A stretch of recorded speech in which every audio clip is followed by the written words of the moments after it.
नहम्दु व नुसल्ली अला रसूलिल करीम औज़ु बिल्लाहि मिनश शैतानिर रजीम बिस्मिल्लाहिर रहमानिर रहीम। अस्सलामु अलैकुम व रहमतुल्लाहि व बरकातुहू।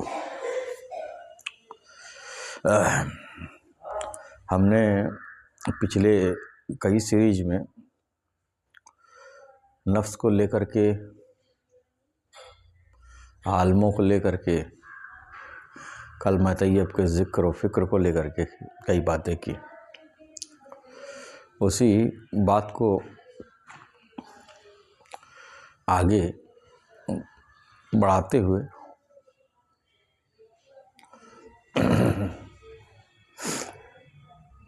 मैंने बात की थी यकीन के 3 मर्तबे की,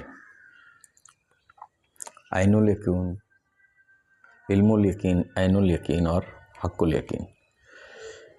कलमा अपनी पूरी मंजिल पे ही तब पहुंचता है, कलमा का जिक्र करना, उस पर गौर व फिक्र करना, जब आप इस हक़्क़ुल यकीन के दायरे तक पहुंच जाएं, तो ही हमें समझ सकते हैं कि हमने कलमा पढ़ा। आरिफों के पढ़ने के तरीके पर मैंने बात की है, तो ज़रूरी है कि इस कलमे की तस्दीक हो। और मैंने पीछे भी बताया था कि मेरी पूरी ज़िंदगी केवल इसी कलमे के तहकीक में ही गुजर रही है। वास्तव में ये इतना गहरा है कि अगर कोई व्यक्ति, कोई भी इंसान इसको समझना चाहे तो उसको मुश्किल है कि वो पहली बात तो इसमें उतर पाए। इस दुनिया में रहते हुए इसका जो पहला हुरूफ है ला, अगर कोई बंदा इसी में ही उतर जाए तो उसका मामला बहुत आगे निकल जाएगा, बहुत आगे। लेकिन अफसोस कि हम केवल एक रस्मी तौर पर इस कलमे को पढ़ते हैं और ख़ुद को मुसलमान कहते हैं, खुद को हम ईमान वाला कहते हैं। वास्तव में ये बात खुद को धोखा देने जैसी ही है कि हम खुद को धोखा दे रहे हैं। बहरहाल, जब बात आती है इस कलमे के पहले हुरूफ ला की, हालांकि ला पर मैंने कई बातें कही हैं पहले भी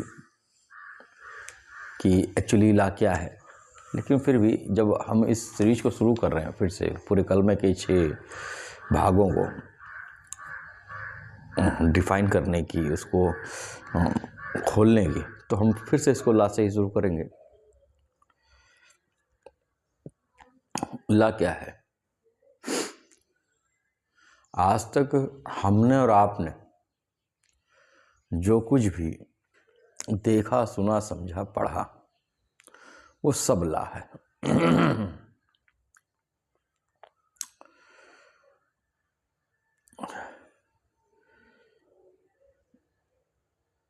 ला जो है वो नफ्से अम्मारा को रिप्रेजेंट करता है।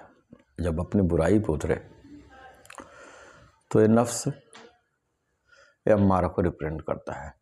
यहाँ पर जो रूह है वो रूह हैवानी है। मैंने पहले बताया था कि इस आलम में 3 रूहें काम कर रही हैं। हकीकत वो रूह खुद से नहीं है, बस वो कायम है रूह कुदसी की जोर पर। हम और आप इसको और बेहतर तरीके से समझ सकते हैं कि वो रूह कुदसी की परतों हैं, उसकी केवल छाया मात्र है। और ये 3 रूहें हकीकतन नहीं हैं, परंतु अपना असर दिखाती हैं मेरे रब के करम से। ये आलम में, इस आलम में इन्हीं तीनों रूहों का, ये 3 रूह हैं जो कि नहीं हैं, फिर भी इन्हीं 3 रूहों से ही एक आलम चल रहा है। वो रूहें कौन कौन सी हैं? रूह जमादी, रूह नबाती और रूह हैवानी। हैवानों पर कोई सवाल जवाब नहीं है, न पेड़ पौधों पर है और न पत्थरों पर है। इन तीनों पर कोई जोर नहीं है, कोई इन पर सवाल जवाब नहीं है। तो इस कायनात में, इस आलम सिफली में इन्हीं तीन रूहों का जोर है।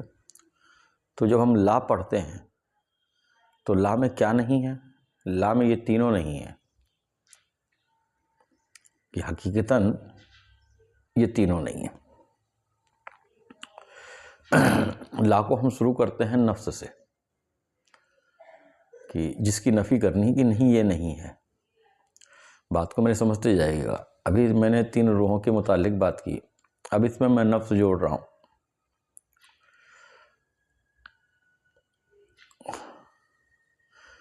क्योंकि ये रूह ही है, ये उसकी ही कुव्वत है जो कि नफ्स को हरारत देती है। जब इस ला के मंजिल पर हम होते हैं तो जो रूह है वो रूह हैवानी है। हम आम तौर पर के भाषा में इसको हम मन भी कह सकते हैं। मन यानी कि हमारी इच्छाएं, हमारे ख्वाहिशात। मन के दो रुख हैं। एक मन का रुख ये है जो हमारी याद दहानी है आज तक की, आगे क्या होगा और पीछे क्या हो चुका, वो कहानियाँ गढ़ने वाला है। और एक होता है कि वो हमारी उन याद दहानी से हमारे ख्वाहिशात को हरारत देता है, हमारे ख्वाहिशात को मजबूती देता है और नए नए ख्वाहिशात को हमारे अंदर जिंदा करता है। तो यहाँ पर ये रूह जो है हैवानी है, जो कि हैवानों की तरह हमको काम करने के लिए मजबूर करती है। एक हैवान यानी कि जानवर, उसको मतलब केवल अपने खाने से है, अपने आराम से है। जो ज़िंदगी रब की तरफ से हमें तोहफे के हिसाब से मिली है उसको बिताने से है कि उसको कितनी अच्छी तरीके से खा के पी के और नई नस्लों को पैदा करके किस तरीके से बेहतर तरीके से बिताया जाए। उसकी पूरी की पूरी ज़िंदगी, उसका पूरा का पूरा फोकस जो है ये दुनिया ही रहती है। तो अगर आपका फोकस केवल दुनिया है, केवल आप दुनिया में अपने लिए जी रहे हो, अपने बच्चों के लिए जी रहे हो, एक अच्छी ज़िंदगी के लिए जी रहे हो, तो दरअसल यही नफ्स है। और यहाँ पर जो काम कर रहा है वो रूह हैवानी है। रिवायत है कि हर एक शख्स के साथ में एक शैतान पैदा हुआ। अब जब वो तुम्हारे इस नफ्स से, तुम्हारे इस मैं से, तुम्हारे इस होने से जुड़ जाता है जो कि रूह हैवानी के बदौलत करार पा रहा है, तब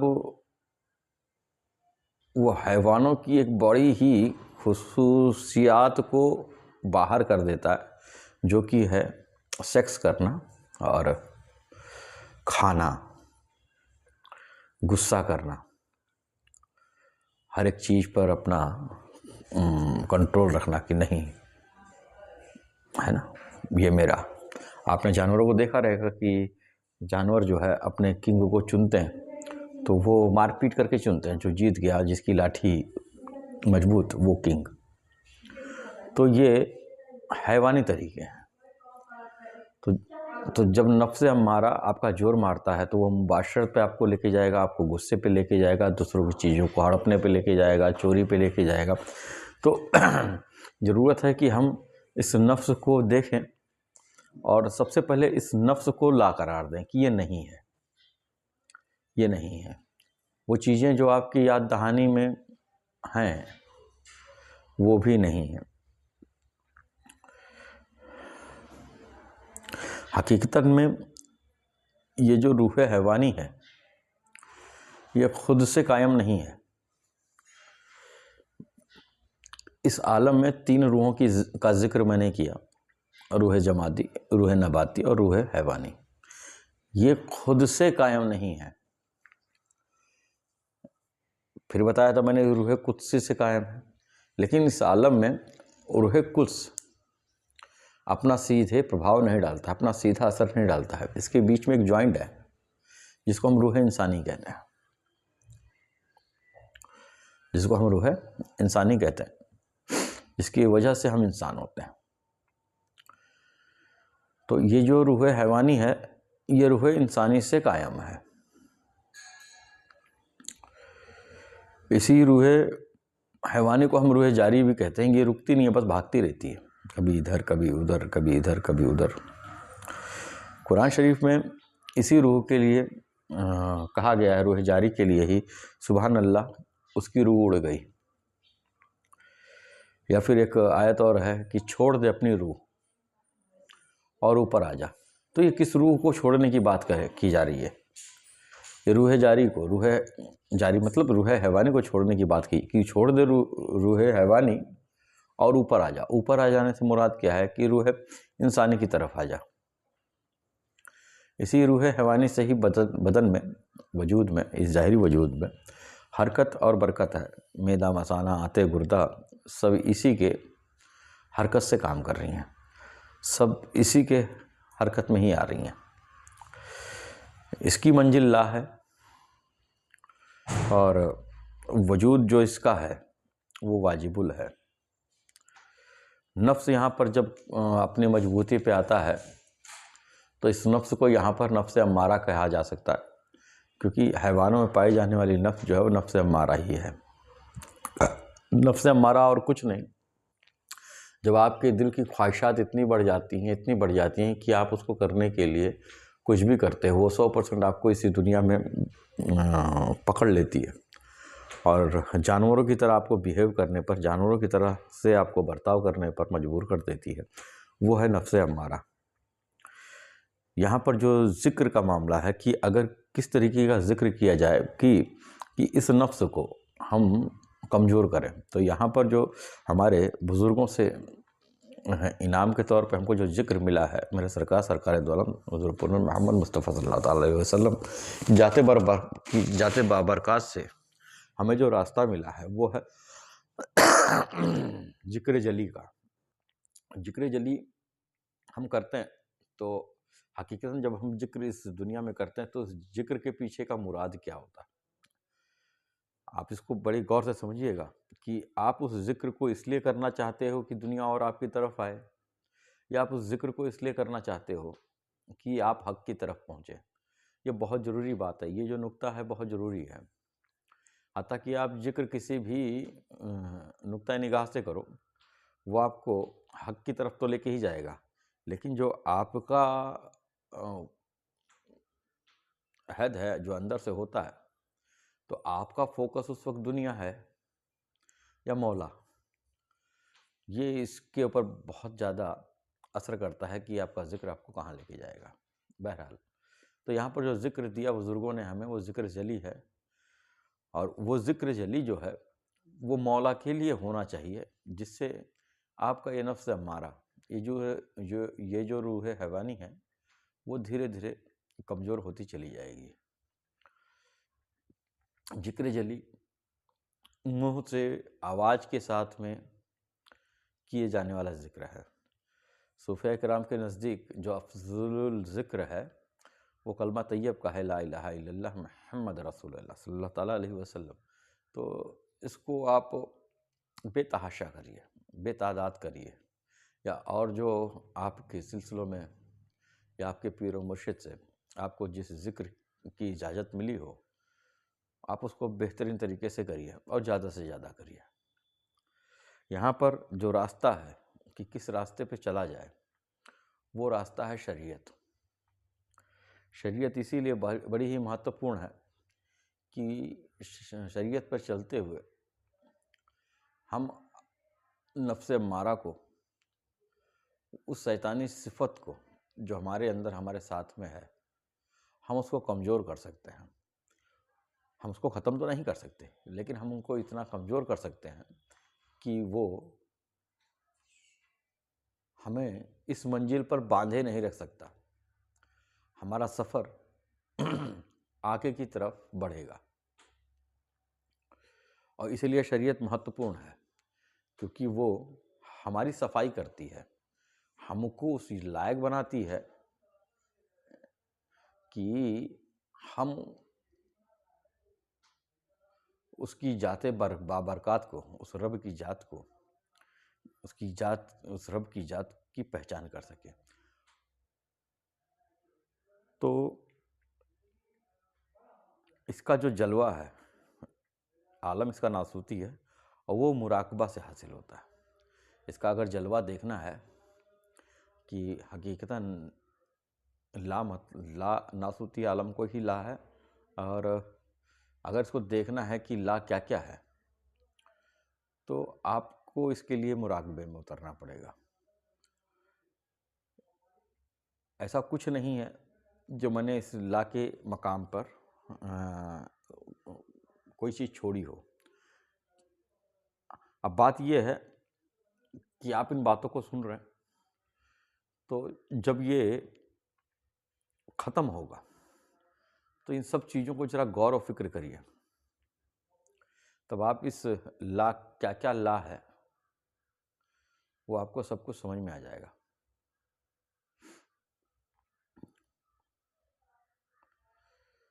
बगैर इस ला के को पार किए हम मंजिल इलाहा पे नहीं आ सकते। हमें समझ में तो आएगी कि इलाहा क्या है, लेकिन हम उसको केवल अपने याद से समझ सकते हैं, अपनी अकल से समझ सकते हैं।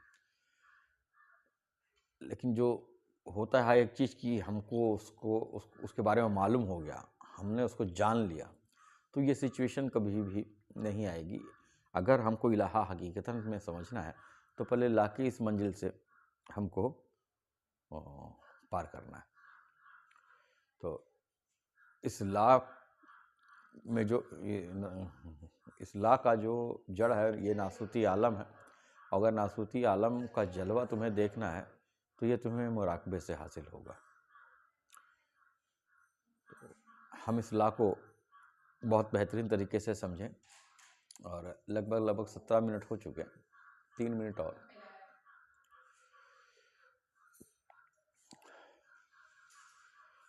हमारे हजरत ने एक बार कहा था कि पीर जो है, ये वजूद जो है रूह के साथ में नहीं होता, पीर रूह देता है। तो जब उन्होंने पहली मर्तबा ये कहा था कि नहीं पीर रूह जो है देता है, तो अपनी समझ में नहीं आई थी ये बात, नहीं समझ में आई थी। तो मैंने सोचा था, मैं खुद अपनी बात बता रहा हूँ, मैंने भाई अभी कैसे हो सकता है, आदमी चल रहा है फिर रहा है, उसके अंदर रूह ही नहीं है। तो ये हकीकत है कि पीर रूह देता है। अब यहाँ पर जो देने से मुराद है, हकीकत में वो तुम्हारी उस रूह के साथ में पहचान कराता है। अभी कुछ दिन पहले की बात है, 4-5 दिन पहले मैं अपने बहुत ही करीब, बहुत ही अजीज भाई हैं जसीर भाई, उनसे मुलाकात की। तो मुलाकात हुई तो उन्होंने एक शब्द मेरे से कहा, एक क्वेश्चन मेरे से सामने डाला कि हुजूर ये रूह कहाँ है, रूह कहाँ है। तो कुछ तो उन्होंने इस सवाल को हिंदू और मुस्लिम के, सिखों के कंपैरिजन में पूछा था कि वो ये कहते हैं, वो ये कहते हैं, वो ये कहते हैं। तो हकीकतन में रूह कहाँ है, तो ये मैंने उनको भी जवाब दिया था, और आज खुले तौर पे मैं बोल रहा हूँ, हर एक शख्स के लिए बोल रहा हूँ कि इस कायनात में हमारे अंदर रूह नहीं है, हम रूह में हैं। हमारे अंदर रूह नहीं है। जिस रूह की हम बात करते हैं, देखिए मैंने फिर बताया कि किसी रूह का परतो ठीक है, और कोई रूह का खुद होना, ये दो अलग अलग बातें हैं। तो ये जो आलम है, यहाँ पर रूह सिफली का मकाम है, जो कि नहीं है, जो कि नहीं है। हम केवल इसके होने को महसूस करते हैं। रूह जमादी हमारे अंदर है, जो कि नहीं है। रूह जमादी किसकी रूह है? पत्थरों की रूह है। तो हड्डियां जो कायम है, ये जो मांस वगैरह जो कायम है अपनी जगह पर जो है ना, ये रूह जमादी है, पत्थरों की रूह। पत्थरों में भी रूह है, लेकिन वो नहीं है, केवल हम समझने के लिए, क्योंकि उनको भी कोई ना कोई एनर्जी मिल रही है जिससे वो कायम है ना, कायम। तो रूह जमादी, जो कि परतो रूह खुद सी है, या परतो रूह सिफली है। रूह सिफली मैंने, रूह इंसानी मैंने बताई। तो रूह इंसानी जो है वो जोड़ है। इस तरफ केवल हमको महसूस होता है कि रूह है, और इस तरफ हकीकतन में रूह है, ये रूह इंसानी। यहाँ पर कुल आलम है। अब इसमें जमादी भी है, पत्थरों की रूह, रूह नबाती भी है, पेड़ पौधों की रूह, रूह हैवानी भी है, जानवरों की रूह। इन पर कोई सवाल जवाब नहीं है। रूह हैवानी जो है हकीकतन नफ्स अम्मारा की तरफ हमको लेके जाता है। रूह नबाती जो है वो भी हमारे ऊपर असर करती है, कि जब हम रूह हैवानी को ला करेंगे, उसकी नफ़ी करेंगे, तो हम रूह नबाती की सिफत में आ जाएंगे, जो कि केवल फैलाती है, बढ़ाती है। और हकीकतन ये दोनों रूहें जो हैं रूह इंसानी से कायम है। तो रूह इंसानी को आप पकड़ सकते हो और फूंक दी मैंने रूह आदम के कालिब में, और फूंक दी गई रूह आदम के कल्ब में। तो ये रूह फूंकी गई, ये रूह इंसानी है। इसको और खोलना है तो एक इंसान को अपने दम की पहचान करनी है। एक समय की बात है कि मेरे हजरत ने कहा कि पहली पहचान किसकी? अगर पहचान के रास्ते में चलना है तो पहली पहचान किसकी? तो पहली पहचान दम की। आपने फरमाया पहली पहचान दम की और दूसरी पहचान रब की। तो सबसे पहले तो पहचान जो होनी है वो दम की होनी है, और इस दम का जो ताल्लुक़ है वो ताल्लुक़ रूह इंसानी से है। तो हम इन सब बातों पर गौर फिक्र करें कि हमको नफ़ी किस चीज़ की करनी है, और उसके बाद जब हम इनकी नफ़ी करने लगेंगे तो हम पाएंगे खुद ब खुद हमको, जैसे ही आपने इसकी नफ़ी करनी शुरू की,